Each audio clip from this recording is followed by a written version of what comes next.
Now, the Gambia Fire and Rescue Services has registered over 500 fire outbreaks in the first and second quarter of 2022, among which 32 victims lost their lives. Our reporter Awa Sanneh engaged spokesman Pateh Gibba and she prepared this report.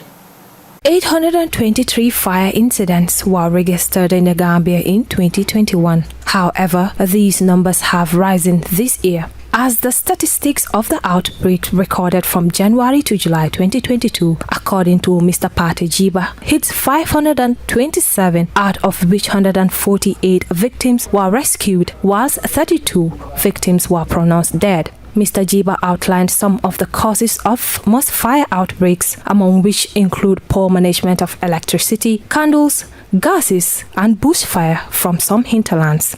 And probably the one that constitutes the highest, because the highest in this country is electrical short circuits.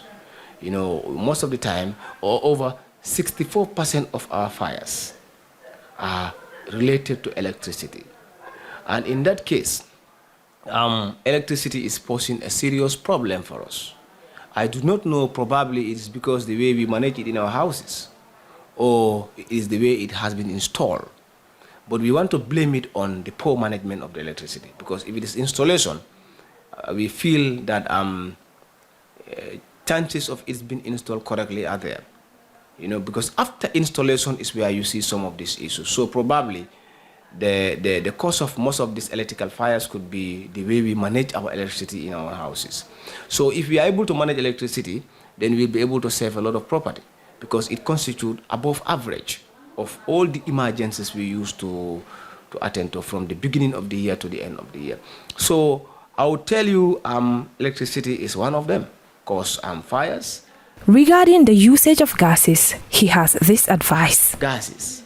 We have people having gases in this country, and we know very well that it's comfortable to have a gas in your house, you know, and do your fast food and so on and so forth.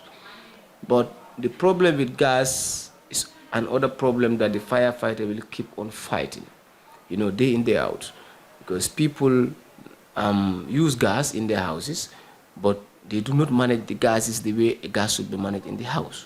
In the first place, you are not supposed to spend or live with the gas in the same house. You know, we've seen in most occasions where we fight fire, and we end up finding out that it is a gas fire, and then the gas button itself was within the building. You don't have to do that. If the gas should get problem with itself, let it be outside of the building, probably in the outside of the building, in the kitchen, or in a place where it is permanently for the gas. If the gas misbehaves, then it is itself there. But you live with the gas, you have children using the gas, which should not be tolerated. Children must not be in any way asked to, you know, switch on and off gas valves, you know. And when you come into your house and you find out that there is odor of gas in the house, you don't need to panic. And do not just strike a single lightning, not even the bulbs that you should switch on. Out of the public allegations of the scarcity of water during firefighting, the GFRS spokesman said they have engines that carry different amount of liters, and its usage depends on the distance of the scene and how serious the fire is. Of these 527 fire calls, that is from January to July, we rescued 148 victims.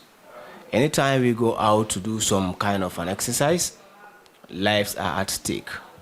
Resources are destroyed. But what is most important is the life of the people and other properties that belong to people that have lives. We were able to rescue as much as 148. You know, those were rescued alive.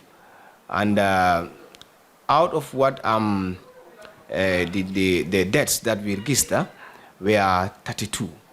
You know, these were fatalities. Yeah. We were unable to protect or save the lives of 32 victims. Okay, coming to the sea rescue, as you can see, the fire service doesn't just operate on the land. We have 3 arms. We have the paramedic arm, we have the sea rescue arm, and we also have the firefighting arm. This firefighting is comprised of firefighting on land and rescue on land. The sea is purely rescue at sea. Gibba advised the public to take responsibility for what belongs to them and work hand in hand with the fire and rescue service to move the country forward. For Star TV News, I am Awa Sanneh.